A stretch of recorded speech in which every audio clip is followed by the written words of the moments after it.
40 വർഷം മുമ്പ് ഒരു ഇഷ്ടം ഉണ്ടായിരുന്നു മനസ്സിൽ. പക്ഷെ അതങ്ങോട്ട് എക്സ്പ്രസ് ചെയ്യാനോ അതങ്ങോട്ട് കണക്ട് ആവാനോ ഒന്നും പറ്റാണ്ട് പോയി.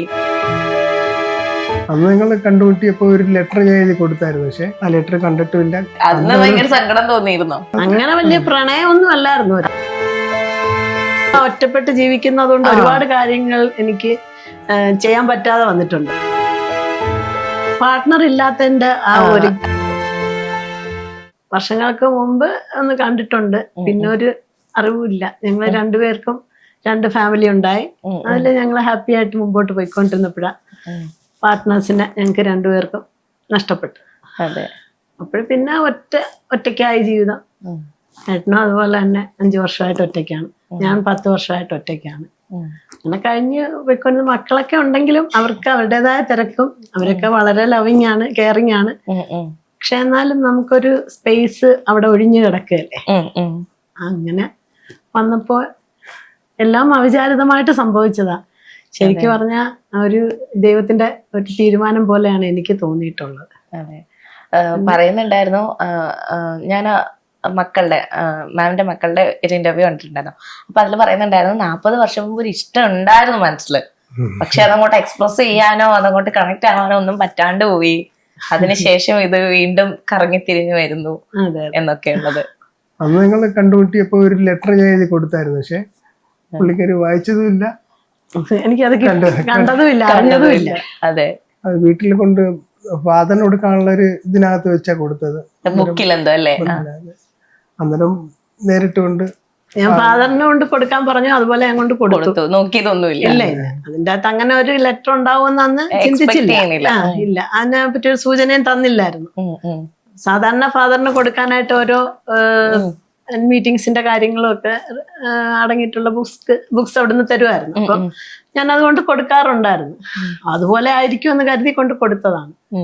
ഫാദറും അപ്പൊ അത് തുറന്നു നോക്കിയില്ല. ഡയറി പോലൊരു സാധനം ആ ടേബിളിലോട്ട് വെച്ചു. പിന്നെ മനസ്സിലായി അത് ഞാൻ കണ്ടിട്ടില്ല എന്ന് മനസ്സിലായപ്പോ.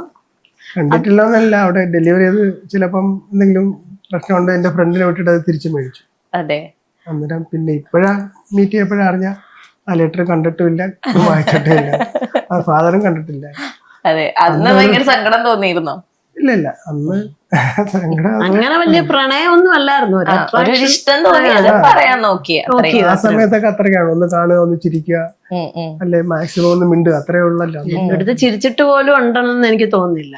നോക്കിങ്ങനെ നോക്കുമെന്നല്ല, ചിരിച്ച് കണ്ടിട്ടുണ്ട് എന്നുള്ളതേ ഉള്ളൂ. അതേ ഉള്ളൂ, അല്ലാതെ അങ്ങനെ ഒന്നും. അന്ന് SLC കഴിഞ്ഞിട്ട് സ്പോക്കൺ ഇംഗ്ലീഷ് പഠിക്കാനായിട്ട് നമ്മുടെ ഒരു ഇൻസ്റ്റിറ്റ്യൂട്ടിൽ വരുമായിരുന്നു. ഞാൻ അന്നേരം അവിടെ വർക്ക് ചെയ്യായിരുന്നു കുറച്ച്. അങ്ങനെയാണ് കണ്ടത്. കുറെ കുട്ടികളുണ്ടായിരുന്നു. ഇന്ന് ലക്ഷ്മി അന്ന് ഒരാകർഷണമായിരുന്നു. അത് കൊണ്ടൊന്ന് ഒരു എന്റെ സൈഡിൽ നിന്ന് ഒരു ഇനിഷ്യേറ്റീവ് എടുത്തായിരുന്നു. അപ്പം സത്യം പറഞ്ഞാൽ അങ്ങനെ ഒരു കാര്യമാണല്ലേ എല്ലാവരും 40 വർഷത്തെ പ്രണയം എന്ന് പറഞ്ഞ് തെറ്റിദ്ധരിച്ചത്. അപ്പം എല്ലാവരും സ്വാഭാവികമായിട്ട് 40 വർഷത്തെ പ്രണയം, അപ്പൊ നിങ്ങൾ രണ്ടുപേരും നിങ്ങളുടെ പാർട്ട്നേഴ്സിനെ അങ്ങനെയൊക്കെയാണ്. എന്തൊക്കെയാണ് നമ്മൾ പോലും അറിയാത്ത കാര്യങ്ങളാണ് വന്നത്. അതില് സ്വാഭാവികമായിട്ട് തിരക്കിന്റെ ഇടയ്ക്ക് കുറച്ചു നേരം നിന്ന് സംസാരിച്ചതിൽ നിന്ന് തെറ്റിദ്ധരിക്കപ്പെടുകയായിരുന്നല്ലേ. അതെ, അന്നേരത്തെ നമ്മൾ ഇത്രയും പ്രിപ്പയർ ചെയ്തോ അല്ലെങ്കിൽ അങ്ങനെ ഒന്നല്ലല്ലോ. ചോദിക്കുന്ന അതിന് ആൻസർ പറയുന്നു, ആ സിറ്റുവേഷൻ ഒന്ന് ഫേസ് ചെയ്യാന്നുള്ളതല്ലോ. 40 വർഷം മുമ്പ് ഒരു ഇഷ്ടം ഉണ്ടായിരുന്നു, അതിപ്പോ സബലീകരിച്ചു എന്നാണ് മാം കൺവേ ചെയ്യാൻ ശ്രമിച്ചത്. പക്ഷെ അത് വേറൊരു തരത്തിലേക്ക് തെറ്റിദ്ധരിക്കപ്പെട്ടു. അത് മുഴുവനും ഞാൻ അവിടെ പറഞ്ഞിട്ടുണ്ട്, പക്ഷെ അത് ചില പോയിന്റ്സ് മാത്രമേ ഹൈലൈറ്റ് ചെയ്ത് കാണിച്ചിരിക്കുന്നു. അതെ, അതാണ് വന്ന ഒരു മിസ്അണ്ടർസ്റ്റാൻഡിങ്. അതെ, കുറേയധികം, അതായത് രണ്ടുപേരും കൂടെ ഒരു നമുക്ക് ഇത്തിരി താമസിച്ചാണെങ്കിലും മക്കള് പറയുന്നുണ്ട്, ഒരു കമ്പാനിയൻഷിപ്പ് രണ്ടുപേരും ആഗ്രഹിച്ചു, നമ്മൾ സാധിച്ചു കൊടുത്തു, അതിലൊരു തെറ്റുമില്ല എന്നൊക്കെ പറഞ്ഞിട്ട്. പക്ഷെ അങ്ങനെ നമ്മള് രണ്ടു കൂട്ടരും ഭയങ്കര സന്തോഷത്തോടെ നടന്നൊരു സംഭവം തെറ്റിദ്ധരിക്കപ്പെടുന്നു, നെഗറ്റീവ് കമന്റ്സുകൾ വരുന്നു. ഭയങ്കര വിഷമം തോന്നിയോ? ഇല്ല, ഞാൻ ഈ കമന്റ്സിൽ പൊതുവെ ഞാൻ ഇതൊന്നും വായിക്കാറില്ല. കമന്റ്സ് ഒന്നും വായിക്കാറില്ല, നെഗറ്റീവ് ആയാലും പോസിറ്റീവ് ആയാലും. വീഡിയോസ് ഒന്ന് കാണും, ഓക്കെ. അന്നേരം കമന്റ്സ് എന്ന് കൊടുത്താൽ അവരവരുടെ ഇതല്ലേ, നമുക്ക്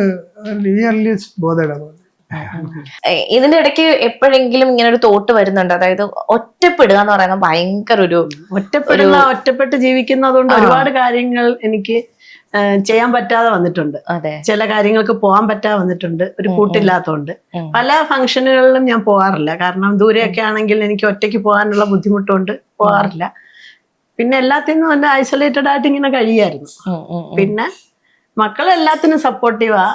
എനിക്കൊരു കൊച്ചുമോളുണ്ട്. എല്ലാ കാര്യങ്ങൾക്കും അത് വേറെ കുഴപ്പമൊന്നുമില്ല. പക്ഷെ നമുക്കൊരു പാർട്ട്ണർ ഇല്ലാത്തതിന്റെ ആ ഒരു സ്പേസ് അവിടെ ഇങ്ങനെ